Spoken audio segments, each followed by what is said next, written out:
السلام علیکم، welcome to my channel ناولسٹک چاہتوں کا سفر ایپیسوڈ نمبر 12۔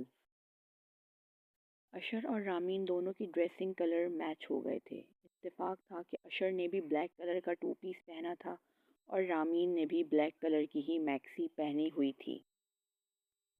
رامین تو حسین لگ ہی رہی تھی، لیکن اس کے ساتھ ساتھ اشر بھی خطرناک حد تک ہینڈسم لگ رہا تھا۔ لڑکیوں کی ایک لمبی لائن اشر کو دیکھ کر اس پر فدا ہو گئی تھی۔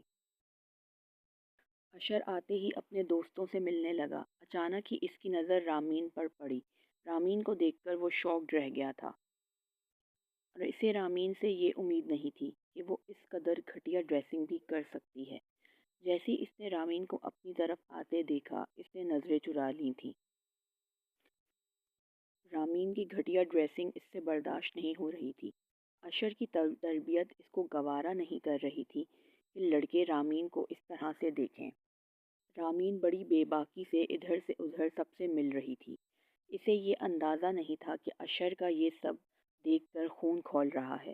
رامین تو شروع سے ہی ایسے ماحول میں رہی تھی، جبکہ اشر کی تربیت اور طرح کی تھی۔ اس کا ماحول یہاں سے بالکل الٹ تھا۔ اشر کا دل چاہ رہا تھا کہ وہ پارٹی چھوڑ کے فوراً گھر چلا جائے، مگر وہ اپنے آپ پر ضبط کر رہا تھا۔ وہ کوئی تماشا کریٹ نہیں کرنا چاہتا تھا۔ ہیلو اشر، کیسے ہو؟ تھینک یو سو مچ۔ وہ اس کے آنے سے جتنی خوش تھی، اس بات کا اندازہ اس کے چہرے کی مسکراہٹ سے ہو رہا تھا۔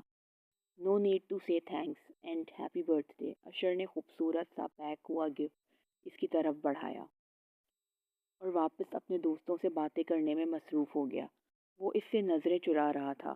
اس کو رامین کی حد سے زیادہ بولڈنس بالکل بھی اچھی نہیں لگ رہی تھی، اور رامین نے یہ بات اچھی طرح بھانپ لی تھی کہ اشر اس سے نظریں چرا رہا ہے۔ رامین نے یہ ڈریسنگ اسپیشلی اشر کے لیے کی تھی۔ اس کا مقصد تھا کہ وہ اشر کو اپنی طرف اٹریکٹ کرے گی، مگر وہ یہ نہیں جانتی تھی کہ اشر ان لڑکوں میں سے نہیں ہے جو ظاہری دکھاوے کو اہمیت دیتے ہیں۔ آپ سب لوگ یہاں پر آ جائیں، بس کیک کٹنگ سیریمنی شروع ہونے والی ہے۔ رامین نے اشر سمیت تمام فرینڈز کو اسٹیج پر انوائٹ کیا۔ کیک کٹنگ سیریمنی کے بعد کھانا شروع ہوا۔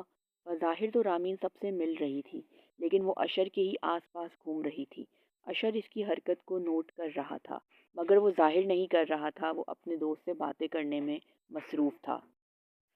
اس نے سوچ لیا تھا کہ آئندہ وہ کسی ایسی پارٹی میں نہیں جائے گا اور نہ ہی رامین سے زیادہ بات کرے گا۔ آج یہاں آ کر اس نے بہت بڑی غلطی کر دی تھی۔ رامین کی برتھ ڈے کے اگلے دن سنڈے تھا۔ وہ آرام سے اٹھی، فریش ہوئی، ناشتہ کیا، اور اس کے بعد سیدھا اس نے اشر کے نمبر پر کال کرنے کا سوچا، کیونکہ اشر رات کو اس سے ملے بنا ہی گھر چلا گیا تھا، اور رامین خود اتنی مصروف تھی کہ اسے خود بھی اس بات کا خیال نہیں رہا۔ اس نے تو ابھی تک اپنے گفٹس وغیرہ بھی ان باکس نہیں کیے تھے۔ وہ رات بہت دیر سے فارغ ہوئی تھی۔ 3-4 دفعہ بیلز جانے کے بعد اشر نے اس کی کال ریسیو کی۔ وہ لیپ ٹاپ پہ کام کر رہا تھا۔ ہیلو، السلام علیکم، اشر نے کال ریسیو کرتے ہوئے کہا۔ وعلیکم السلام، تھینک گاڈ کہ تم نے کال تو ریسیو کی میری۔ ہاں، بس تھوڑا بزی تھا اس لیے، اشر نے مختصر جواب دیا۔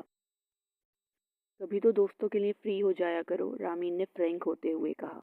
ہر چیز کا اپنا ٹائم ہوتا ہے، اور اس وقت میرا کام کرنے کا ٹائم ہے، اشر نے صاف گوئی سے جواب دیا۔ بالکل، ہر چیز کا ٹائم ہوتا ہے، پر میرا تو یہ دوستی کا ٹائم ہے، رامین نے اپنے لہجے کو نرم رکھتے ہوئے کہا۔ تم نے جس کام کے لیے فون کیا ہے وہ کرو، ورنہ میں فون رکھ رہا ہوں، مجھے بہت کام ہے، اس دفعہ اشر نے تھوڑا سا روڈلی کہا۔ اصل میں مجھے تھینکس کہنا تھا، تم کل برتھ ڈے پارٹی میں آئے، مجھے بہت اچھا لگا۔ Thank you so much for coming, ramen نے بات کا آغاز کرتے ہوئے کہا۔ یو ویلکم، ہو گیا، اب میں فون رکھوں؟ اشر کو اس کی کل والی حرکت پر غصہ آ رہا تھا، اس لیے وہ اس سے اکھڑے اکھڑے لہجے میں بات کر رہا تھا۔ کیا ہو گیا ہے؟ تم اس طرح سے بات کیوں کر رہے ہو؟ اب کہ رامین نے اس سے ڈائریکٹ پوچھا۔ دیکھو رامین، مجھے زبردستی کی دوستیاں بالکل پسند نہیں ہیں، اور نہ ہی اتنا پرسنل ہونا مجھے پسند ہے۔